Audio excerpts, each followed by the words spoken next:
Bob here in the High Sierra near Lake Tahoe, California. I wanted to show you today modifications that make the Honda Snowblower much easier to use and ergonomically much better. Let's take a look here at an original Honda without the modifications. This is a Honda S828. All Hondas have the chute crank down here at knee level. I don't know why they haven't ever changed that, but all other manufacturers have it up here above the handlebars where it should be. And the modifications I made do that. As well, if you're a taller user, the handlebars on Hondas are very low compared to the other manufacturers. For me, at over 6 feet tall, it's way too low to run this machine. And so let's look at the modifications for both these issues. For the chute crank, what I've made is a extension here and some modifications here that move the crank up above the handlebars where it should be. Works just as well as the old ones, only it's up here instead of down here.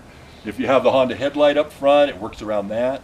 The angle on the U-joint's about the same, so it's just as smooth. It just brings it up to a perfect height. For the handlebars, here's the original handlebars, which you can still use with this way this modification works just fine. But it also has a second set of handlebars up here, 5.5 inches higher than the original ones. The clutch levers are interconnected, so it can be used while standing up tall the whole time and using the chute crank and all the controls with your right hand. And by the way, whether you have modifications or not, you should be using the Hondas with the clutch lever always engaged and use that to go forward and backwards with your right hand on the hydrostatic control and not dumping the clutch each time and moving it. And that's much smoother and easier on the Honda. So your left hand stays on here, right hand does the controls, and everything's within arm's reach. The 1132s is the only model that has some problems just with the high handlebar, and because they've put bar end weights in some of them, which block or fill this original handlebar tube, and these the new extensions can't get inserted. You can check that by putting a screwdriver or ice pick through the end of the grip. You'll either run into the bar end weight or it'll be hollow. Maybe those can be removed, I don't know.